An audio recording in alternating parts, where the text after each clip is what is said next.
Hi, David Vizard here, and you are watching PowerTec 10. In this episode of PowerTec 10, we're going to look at the power capability of crankshafts. And this is not just the power capability depending on the stroke of the crank for it to increase displacement or decrease it, but on how we can make the crankshaft more effective in our engine. So follow along on that.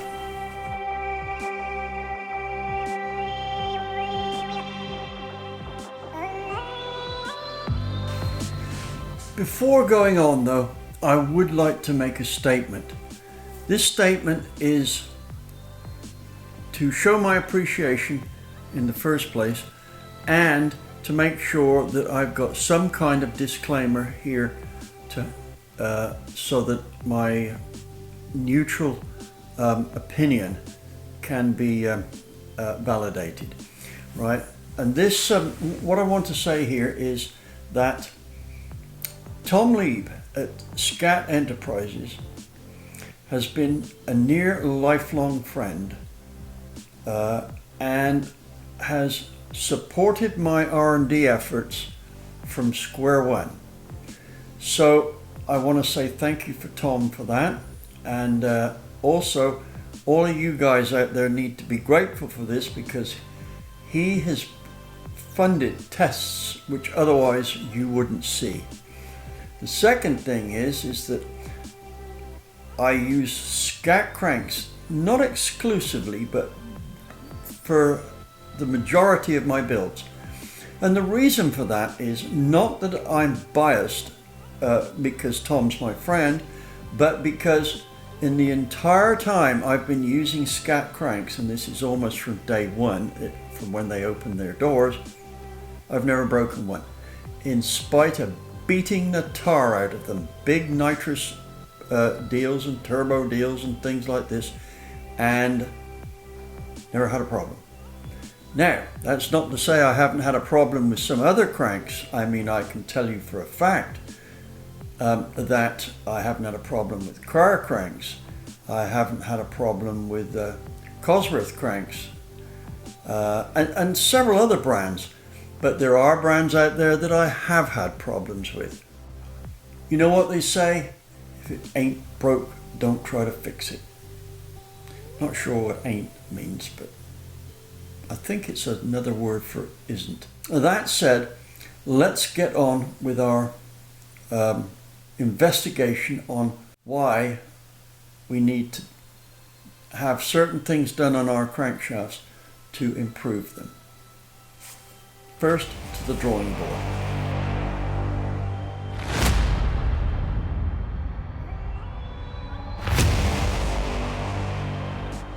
As probably many of you are aware, this channel's watched by everybody in skill levels from a rank beginner to top professionals. So for those pros, please forgive me for spending the time to point out all the obvious dimensions on the rotating assembly. That said, let's go. Number one. That is the center line of the crank to the deck, and that is called the deck height, right? That's important that we get that correct with relations with all of these dimensions here, so that the piston comes either close to or just out of the block when it's rotating, right? Number two, that's the crank throw.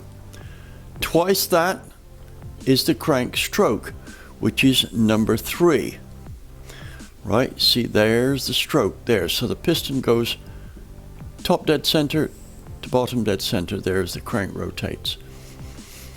Number four is the rod length. Notice we've got two colors of dimensions here. That's because they refer to different aspects, right? Here's the rod length. That's important because we need to know our rod stroke ratio. This dimension here is the bore, right? The stroke amount the piston goes up and down, plus the bore, gives this is what we call the swept volume. So there's the stroke, there's the stroke, here's the bore, here's the bore. This is the swept volume, or the cylinder CID.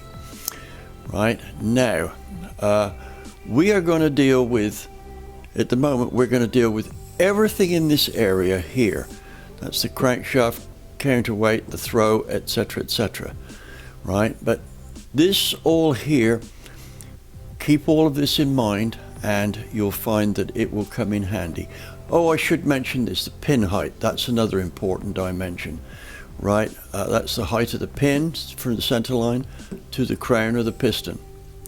Right, so the rest of it's pretty obvious, right? 8 is the counterweight, 7 is the crank pin, 5 is the piston, 2 is the bore, 1 is the deck, 6 is the rod, and I think that about covers it. Here we're going to look at something which is often a great controversy. We're going to look at the rod angularity and piston side thrust. Now, the shorter the rod is, here I've greatly exaggerated the pin position here, right? It's gone from here to down here, which is not really practical in that drawing, but we can see that when the piston's about halfway down the bore, the pressure here translates into a side load here and a downward load. The shorter the connecting rod is, the higher this side load is, so that the more the friction is between the piston and the wall. Now that is the disadvantage of a short rod. The advantage is that it hangs around bottom dead center longer. So for a given amount of valve closure delay, the piston has moved up the bore less, so it spends more time down here drawing in charge, and for a given delay in closing moves up less. So that should increase the volumetric efficiency. However, we have to decide whether the side load and the volumetric efficiency ability of a short rod balance out in our favor. Very often they don't. So normally a longer rod is preferred, and there's a sweet spot in the rod length to crank stroke around about, for most practical purposes, around about 1.6 to about 1.8. Right, so there we have the situation concerning the rod length. Now obviously if we put in a stroker crank, we're going to move that piston further up the bore, so we need to reconfigure the piston so that the pin is further up, and moving the pin up as far as possible will allow us to accommodate the longest rod possible. Now there's a good and a bad side to this, right? The longer rod does actually make more horsepower on a small block Chevy, small block Ford, but it's small. However, the longer the rod is, the quieter the assembly runs. Short rods are somewhat prone to more piston slap. Rod stroke ratio. There's the length of the rod. Here is the stroke of the crank. See, this is the circle, the big end, center takes as it goes around. So the stroke is this here. The rod stroke ratio is A divided into B. As I said, for what we're dealing with, somewhere about 1.6 to 1.8 seems to be a convenient ratio to have and gives good results. Now, how important is this ratio? Very important, especially on a stroker motor. It's easy to get out of hand on this. So the thing is always keep in mind that your rod stroke ratio needs to be between about 1.6 and 1.8. Sure, things will work outside of that range, especially when they're bigger in the 2-to-1 ratio, but when they start to get to 1.5 or so, you've really got to pay attention to piston friction.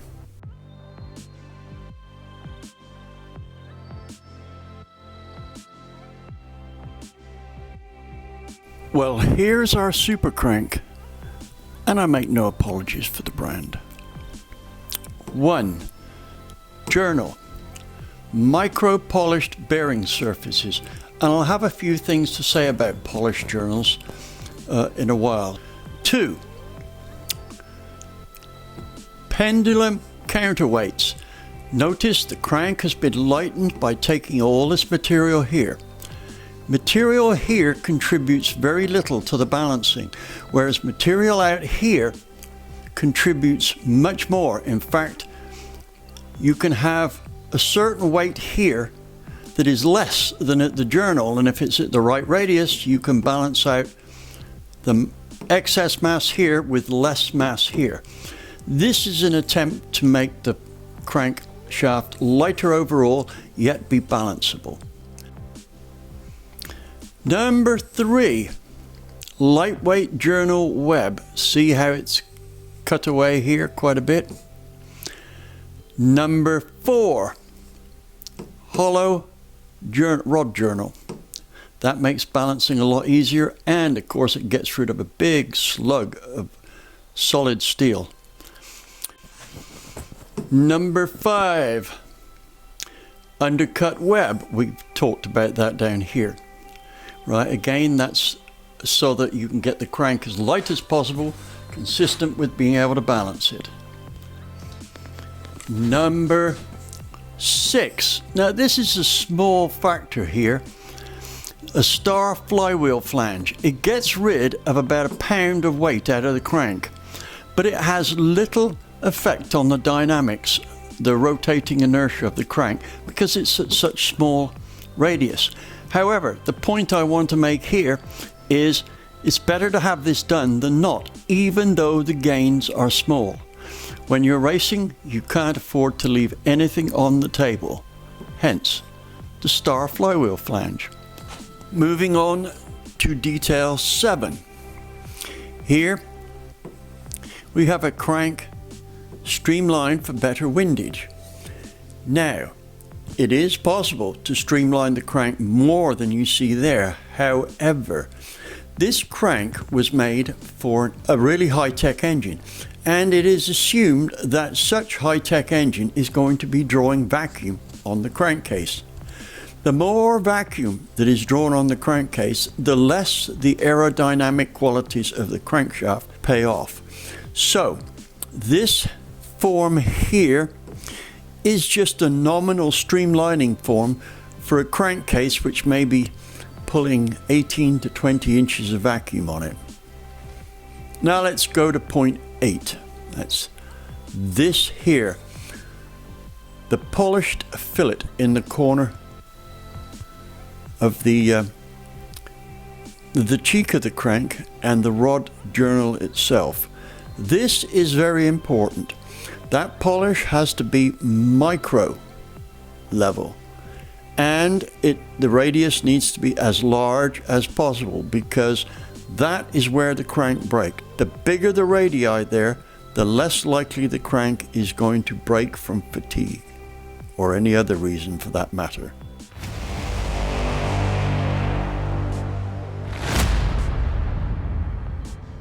I want you to note this hole here. I've heard some people say, why do they bother to put it in? All it does is weaken the journal. Well, no, that's exactly the opposite of what it does. Many years ago, during Rolls-Royce's development of the Merlin engine, they found from considerable research they did on crank strength, or strength to weight, that making a hollow journal and putting a radius on it like this actually made the crank have a longer fatigue life. Now, for what it's worth, that nearly 6 foot long Merlin crank only weighed 128 pounds, and they can handle 3,500 horsepower. Here's another point I want you to note. See how this edge is rounded here? That's to cut windage. Now on this particular crank, this is a Kali's Dragon Slayer, they've not done many of these mods to keep the price down. And this is a steel crank, a 3 7/8 stroke. Nice crank, pretty tough. I've used several of them and they've been totally trouble free. If we're going to go further on crank windage, these forms here and on here need to be addressed.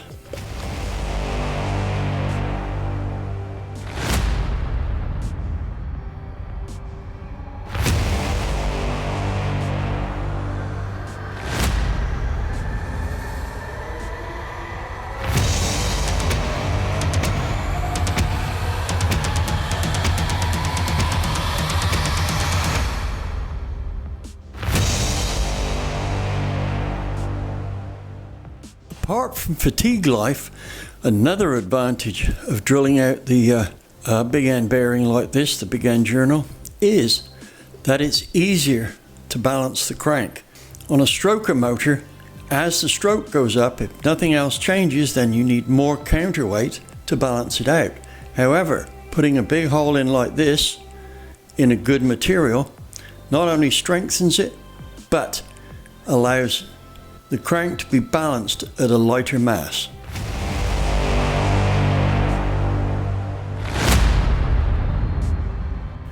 I want you to see how the crank has been formed just here. It is shaped like this so that the crank will miss the bottom of the piston skirt at the bottom of the bore. This is especially a prevalent move on a stroker crank. Also, a lot of metal had to come off here to balance the crank. Notice it was not drilled, right? And we'll get into that later.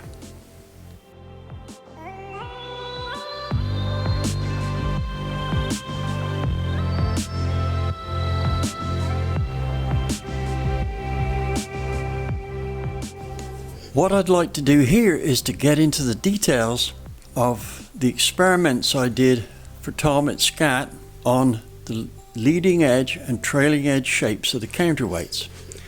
Now, up through the 80s, especially the early 80s, this was your standard shape.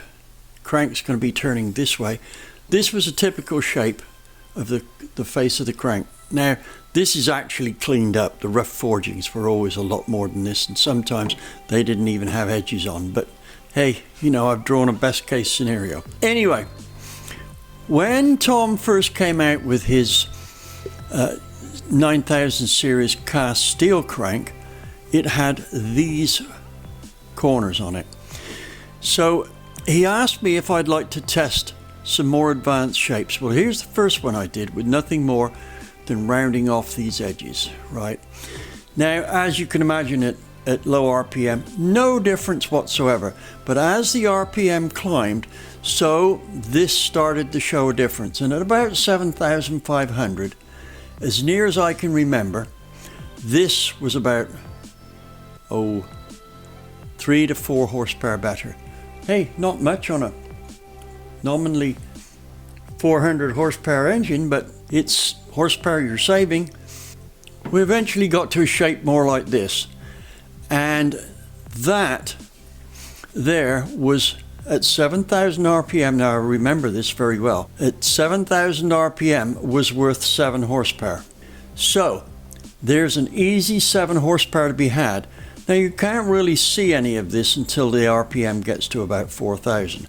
But this shape I was applying to cranks like this with a body grinder, right? So it can be done at home. A point I need to raise with a leading edge this shape is that the mains web needs to come down this side so that the crank is pulling the oil into the mains web. If you do it the other way around, it dumps all the oil into the path of the rapidly moving connecting rods, and you can actually lose horsepower. Interesting point here.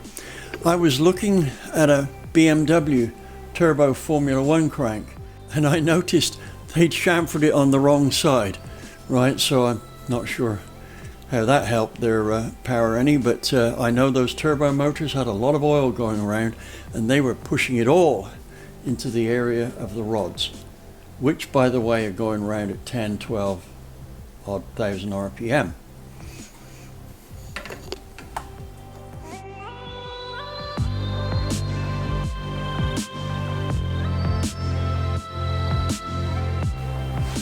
I want you to take a look at the counterweights in this next picture.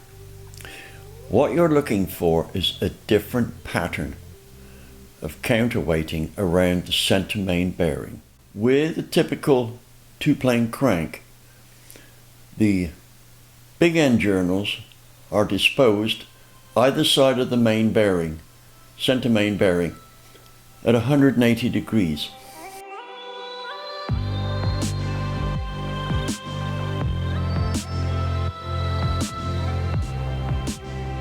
So they tend to balance out.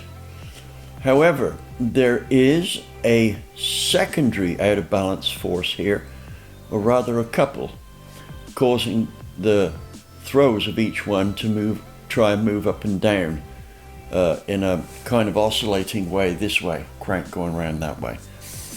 And whereas the light crank, that is the one without the counterweights, made me fine for drag racing, typically the one that's fully counterweighted, which has less of a couple from the disposition of the big ends there, is better for long distance racing.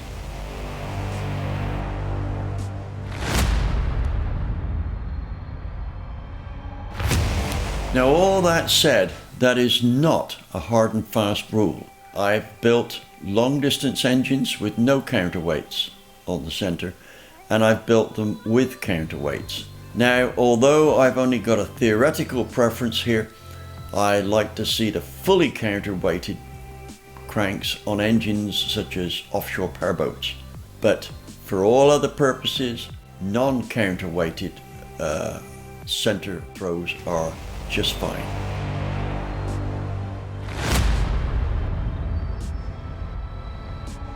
Let's get back to the subject of crank journal finish, i.e.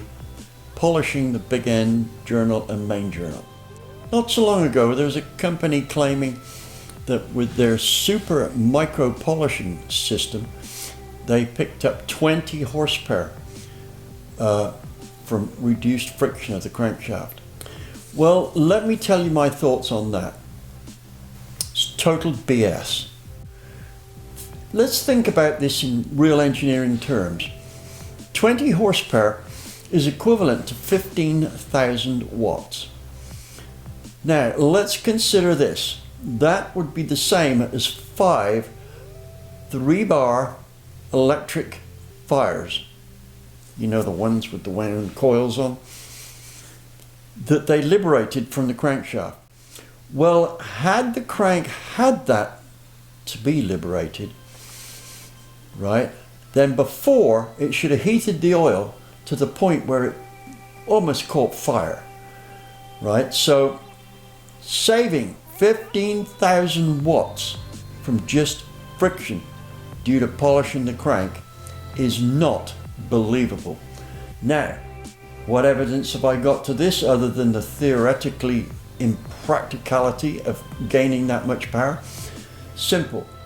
Ages ago, and this was in the era of the 20,000 RPM F1 engine at Cosworth, I had a couple of my buddies there. Their job was testing crank finishes, right? They actually got, by the way, they got that F1 engine to 21,000 RPM, so I heard, or about there.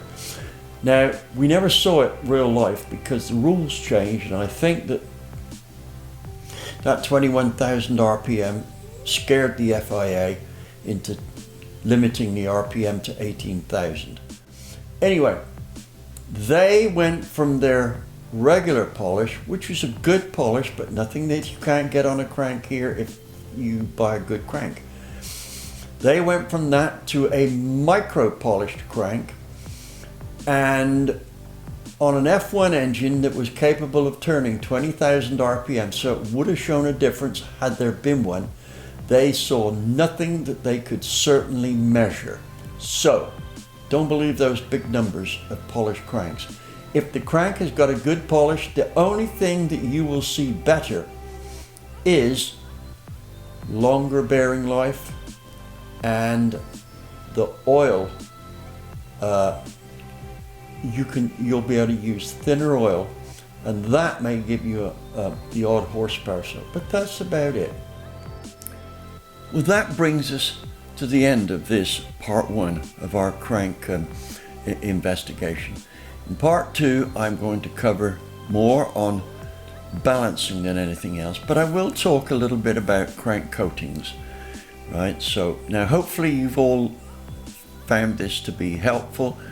So if that's the case, please subscribe, like, comment, and share.